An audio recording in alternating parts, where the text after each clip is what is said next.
une majorité, pas tout le monde, mais une majorité de ceux qui te disent que Shanks est un Sumi ou Tenrobito et Ogorosei, ce sont des pro-mid. Pour dire en gros, Mid, oui, Mid était un Shishibukai de merde, oui, Mid s'est fait stopper par tout le monde, mais au moins, c'est pas un chien, c'est un chien oui, mais pas un gros chien comme Shanks. Une majorité, c'est pour ça. C'est pour valoriser l'horrible Mid, hein. Et ça, c'est une réalité, hein. Peuvent révéler des surprises. Pas mal de théories sont nées après cette petite case. Pas mal de théories des pro-mid. Certains parlent du père de Shanks, d'autres d'un frère jumeau. Je préfère largement le frère de Shanks, ou le père de Shanks, ou le grand-père de Shanks, le fils de Shanks, le cousin de Shanks, qui tu veux, que Shanks. D'un clone comme ceci. Même un clone, je prends tout. Voire de Shanks lui-même. Personnellement, Shanks, je vomis. je suis pas trop partant pour les théories sur le clonage ou les frères jumeaux, car les deux théories se basent sur le fait que lorsque Shanks se présenta face au Gorosei, on pouvait voir uniquement un seul côté de son visage, et pas sa cicatrice. Et donc cet homme ne serait pas Shanks, mais un frère jumeau par exemple. Pour moi, justement, si cette personne-là se cache, met un long manteau et une capuche, c'est justement parce que c'est un empereur et qu'il ne doit pas être vu. Ouais, c'est Panks le rongeur peut-être, c'est pas Shanks le roux. Marie-Joise. Mais il y a une autre théorie qui me plaît beaucoup plus, qui serait que cette personne serait pourquoi pas un proche de Shanks. Et cette théorie est intéressante même au-delà de la silhouette aperçue. Ouais, à la limite, un proche, un père, un frère, ce que tu veux. Ouais, Panks le rongeur peut-être, mais Shanks le roux, non. Comme je l'ai dit plus tôt, si ces personnages sont des dragons célestes, cela serait en lien avec une grosse théorie que vous devez sûrement connaître sur Shanks, disant que l'empereur viendrait d'une famille de dragons célestes. Grâce au film Red, on sait maintenant que Shanks a été retrouvé dans un coffre trésor après l'incident de God Valley. Comme le dit Sengoku, sur cette île, il y avait des dragons célestes. Donc au moment de la destruction de cette île, quelqu'un a voulu mettre Shanks, qui n'avait que 1 an, dans ce coffre. Regardez, vous voyez, tout à l'heure on a vu l'image de Roger en pleine forme après le combat, regardez Garp, il est là. Je ne vous ai pas menti, hein, regardez, chemise, enfin c'est une chemise, ouais, chemise déchirée, plein de sang, regardez-moi ça, regardez comment il est. Il pisse le sang, il est tout sale. Alors qu'il a combattu qui? Hache d'argent. Enfin non. C'est quoi? Merde, j'ai oublié comment on dit. Attends, c'est quoi déjà en anglais? Axe, Silver Axe. Voilà. Il a combattu Silver Axe. Regardez comment il est. Alors que Roger l'a combattu Xebec, il est en pleine forme. Je dis ça, je dis rien. Coffre Vous en ferez vos conclusions. Au trésor. Mais ça va encore plus loin que ça. Dans le film Red, toujours, les doyens considèrent Uta comme une fille de la famille Figarland, qui doit être une famille importante puisque la plus haute autorité du gouvernement mondial s'en rappelle. Sauf que Uta se présente comme la fille de Shanks, ce qui donc relie Shanks à cette famille Figarland, une famille qui serait des dragons célestes. Mais maintenant, avec l'apparition de ce groupe, ça peut être bien plus que ça. C'est après God Valley? Ouais, après God Valley, les ouais. Figarland ne seraient pas une famille de chevaliers des dieux, qui résidait sur God Valley, la vallée des dieux. Une vérité sur son passé que le pirate aux cheveux rouges... Ouais, en vrai de vrai, comme je l'ai dit je crois lundi, du moment qu'il a choisi la liberté, la vraie liberté, qu'il a choisi la piraterie, moi je valide, hein. Que son père ce soit un pirate, un marine, du moment qu'il n'y a pas de lien avec Akainu, moi ça me va. Sinon, aurait connu pas, hein. après sa naissance, expliquant alors pourquoi Sengoku lui laisse récupérer le corps de Barbe Blanche à Marineford, pourquoi le Gorosei lui accorde un entretien, et surtout, pourquoi le personnage... De l'alcool de West Blue, il ne m'a pas l'air exceptionnel. Regardez, c'est l'homme qui s'est fait no diff par Akainu. Neil, t'as raté quoi, Neil? T'as raté, il y a un WC, c'est son nom, il a dit Akainu a no diff Barbe Blanche. Dommage que tu l'as raté, Neil. Ah, dommage. lui-même se considère comme originaire de West Blue, alors que pour lui, tout ce qu'il a connu, c'est le navire de l'Euro Jackson étant enfant. C'est nous. À moins que God Valley soit sur West Blue. En tout cas, moi j'ai hâte de voir les futurs chara design de ces personnages. J'aimerais bien qu'ils soient des personnages qu'on a déjà vus dans One Piece, mais qui n'ont pas été présentés. Et d'ailleurs, je me demande si le personnage que l'on voit avec Im dans Un Pokémon rare, Neil. Pokémon rare. le jardin au chapitre 908 ne serait pas membre des chevaliers divins. Mais bon, moi dans cette histoire de chevaliers divins, il y a un détail qui me marque plus que les autres, et c'est la personne qui les mentionne, Dragon. Il semble être bien informé sur C'est eux. vrai, hein, il est bien informé, Dragon. Hein. Il calcule même pas les amiraux. Il aurait pu dire quand les amiraux vont venir, ça va être chaud. Mais au bout d'un moment, il leur a envoyé Morlaix, Karasu. C'est le seul truc qui peut me faire dire que ces mecs-là, c'est pas des rigolos. Parce que il les a quand même bien mentionnés en mode quand ils vont venir. Voilà. Alors que Aramaki lui a envoyé qui? Morlaix. Morlaix lui a envoyé. C'est de la folie furieuse. Hein. Et en plus, Il est bien renseigné, Dragon, hein. visualise plus ou moins. Cela m'intrigue beaucoup sur le passé du chef des révolutionnaires. Dragon, c'est le pire criminel du monde de One Piece. Oh là là, regardez-le. Monkey D. Dragon, a.k.a. Fidèle. Regardez-le. Il est très recherché, il est considéré comme une grande menace, mais en même temps, personne ne sait grand-chose sur lui. Il n'a aucun lien avec les grandes figures de la piraterie, ni N'empêche, moi je suis Dragon. Je me dis, mon daron, c'est vraiment une merde. Mon daron, c'est un chien d'Etenrebito. C'est vraiment une merde. Il fait genre, oh, je veux pas devenir amiral. Tu mets ta puissance au service de la marine. Tu m'auras pas. Tu m'auras pas. Tu restes un toutou d'Etenrebito. Il y a des esclaves partout sur Marie-Joise. Marie-Joie. Il y en a partout.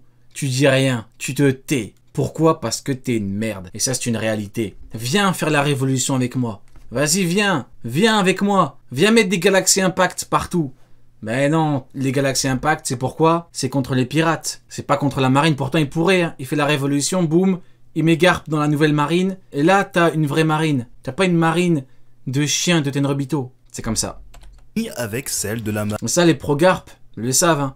Ne croyez pas qu'il y a que moi qui est au courant. Les pro-Garp le savent que c'est un chien. Mais ils ne le diront pas. Parce qu'ils défendent des chiens. Et je m'arrête là. Je ne continuerai pas ma phrase. Marine, à part Luffy et Garp, évidemment. On a découvert récemment qu'avant l'armée révolutionnaire, il faisait partie d'un groupe appelé les Freedom Fighters. Mais on n'a jamais C'est vraiment dans cette scène où il dit les mecs qui travaillent pour le GM sont des toutous. su d'où il venait. Si Dragon est bien le fils de Garp, et que c'est le héros de la marine qui l'a... Après, peut-être que effectivement, c'est pas son fils. Peut-être. Peut-être que c'est son beau-père. Malveillance est de retour, j'avoue. Je calme ma malveillance. Peut-être que effectivement, c'est pas son père. Et dans ce cas-là, peut-être que c'est pour ça qu'il s'en tape. Je dis bon, c'est pas mon père, c'est mon beau-père, c'est une merde. Peut-être que c'est ça. Hein. l'a élevé, alors on peut penser que tout comme avec Luffy, il a voulu en faire un bon marine. Dans le One Piece Magazine volume 6, il est même insinué que Dragon pourrait avoir un lien avec les dragons célestes, juste par son nom. D'où est-ce que Dragon tire ces informations sur le gouvernement mondial? Et qu'est-ce qu'il s'est passé pour que le but de sa vie... Louis Kuroro va battre Moria parce qu'il a perdu son ki. Oda est bourré, Neil. Oda est bourré, c'est pas de sa faute. Le but de son armée révolutionnaire soit de faire tomber les dragons célestes. Et d'ailleurs, sa tactique est super bien pensée, le fait de couper tout ravitaillement vers Marie-Joise pour retourner la principale force de ce lieu en une faiblesse, parce que même un dieu au-dessus du monde finira par mourir de faim. J'adore vraiment le message qui a été envoyé par les paroles d'Ivankov. Les dragons célestes se croient au-dessus de tout, maintenant ils resteront au-dessus de tout le monde, mais sans ressources pour les servir. Et d'ailleurs, on remarque que la famine est un thème très récurrent depuis Wano Kuni. Ah, Sengoku, lui, tu lui retires son assiette, il pète un câble. Hein. Sengoku, dans OP, s'il y a bien un mec qui veut pas vivre sans se remplir la panse à longueur de journée, c'est Sengoku. Hein. Sengoku, tu peux tuer des bébés, tu peux faire ce que tu veux, les pires exacts, ce que tu veux. Tu peux faire des trucs de ouf.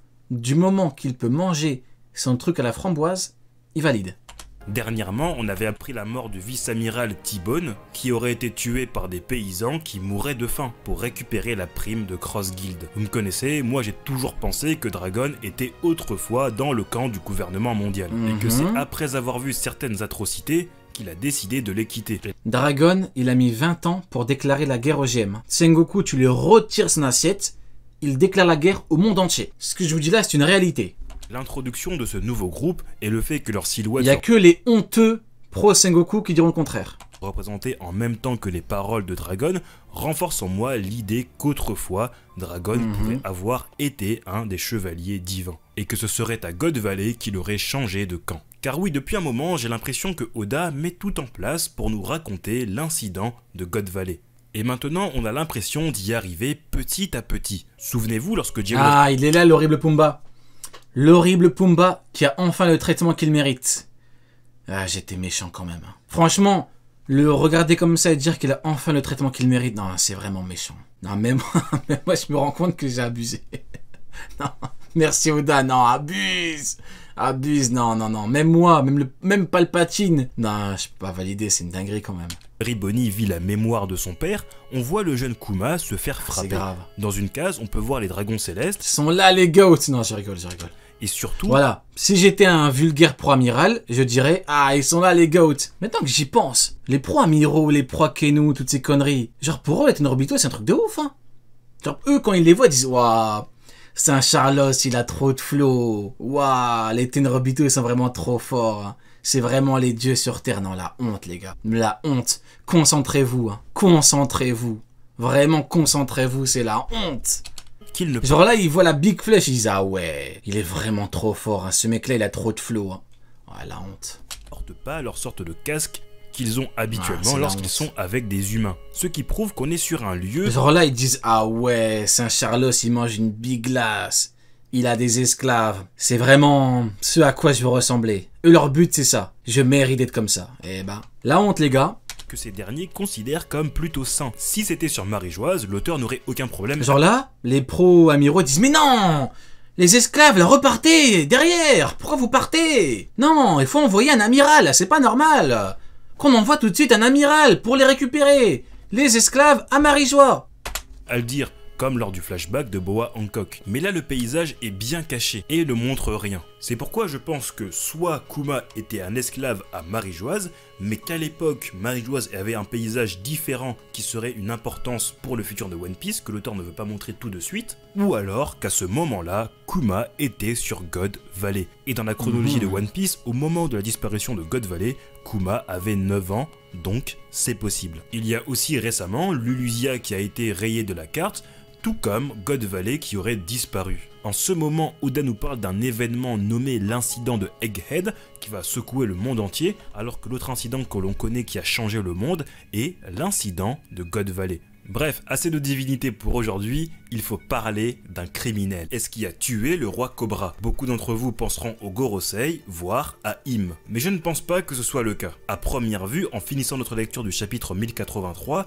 on croirait que Cobra ait été tué durant sa rencontre avec le Gorosei, sachant en plus qu'un membre du Gorosei avait dit au chapitre 908 que Alabasta sont des traîtres et qu'une purge est nécessaire. Donc sur la fameuse photo de Sabo à côté du corps du roi, on pourrait croire que Sabo se soit infiltré et serait tombé sur le corps du roi agonisant. Mais il y a un gros détail qui m'empêche de croire ça, le sol.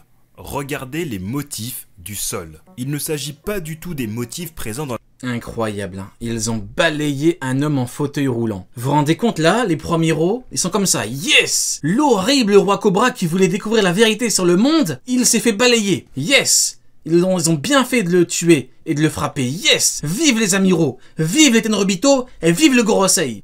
Vous êtes des fous furieux, les gars. Faut vous en faire. Vous êtes des fous furieux. Genre là, ils sont contents. Là, ils disent « Yes ! Le monde ne saura pas la vérité sur les Tenryubito. Les dieux sur Terre, c'est Tenryubito. Il ne faut pas que le monde connaisse la vérité. Vive les amiraux. Que les amiraux les protègent tous autant qu'ils sont. » La honte, les gars, la honte. Dans la salle du Gorosei, le roi Cobra ne s'est pas fait tuer dans cette salle. C'est comme ça là. Il ne faut jamais trahir les Tenryubito. Vous allez me dire, oui mais il peut avoir été tué dans la salle du Gorosei et le corps déplacé après. Mais si Sabo a eu le temps de voir qui est l'assassin, cela veut dire que le roi Cobra a été tué dans la même pièce où on voit son corps au sol. Et donc, est-ce qu'on retrouverait ces motifs dans la salle du trône où il y a Im? Eh ben non. Ah, je sais que t'aurais aimé ça, mais non. Alors où a-t-on déjà vu ces motifs? C'est Rio, ton cœur est noir. Pinard, tu veux vraiment qu'on reprenne ton cas? L'horrible Pinard qui fait que s'entraîner à Among Us pour perdre contre moi. Je suis plus fort que toi, Pinard Okumura. Ça sert à rien de vouloir me tester. Là, je suis Mihawk sur le baratie, t'es Zoro. Tu vois? Et que sur le baratie. Et là, ça s'arrête là. C'est comme si le manga s'arrêtait à l'arc Arlong, tu vois? Je suis plus fort que toi, c'est terminé. Tu comprends? Eh bien, étonnamment, c'est dans la salle de la rêverie. La salle où sont réunis tous les rois pour discuter. L'assassin aurait tué le roi Cobra dans cette salle. Et si mon raisonnement est vrai, alors j'aurai enfin la réponse à une question que j'avais posée la semaine dernière. Pourquoi le roi Wapol serait en fuite et aurait peur du gouvernement mondial? C'est parce qu'au moment où Cobra a été assassiné dans cette salle, Wapol aurait vu ce qu'il s'est produit. Et donc, comme Wapol est avec Vivi, Vivi sait que Sabo n'est pas celui qui a tué son père, mais mort. Gans, lui, a publié uniquement la photo de Sabo à côté du roi Cobra pour avoir son scoop. Et donc pour moi, j'ai deux coupables possibles. Soit un des chevaliers divins, ou alors un autre roi présent à la C'est un jeu. Qui a tué le roi Cobra? C'est... Ouais, écoutez, peut-être un chevalier divin, peut-être que c'est les mecs du Gorosei qui l'ont mêlé. Hein. Peut-être qu'ils l'ont frappé à 5. Il y a Saturne avec son bâton, là, il lui a mis un coup derrière le crâne. T'as le blond qui l'a fait tomber de sa chaise, et t'as les trois autres, ils ont mis des coups de pied par terre. Hein. Peut-être, hein. J'ai réfléchi trop de façon malveillante, mais peut-être que c'est ça. Hein. rêverie. Un roi qui serait prêt à tout pour se faire bien voir par le gouvernement mondial.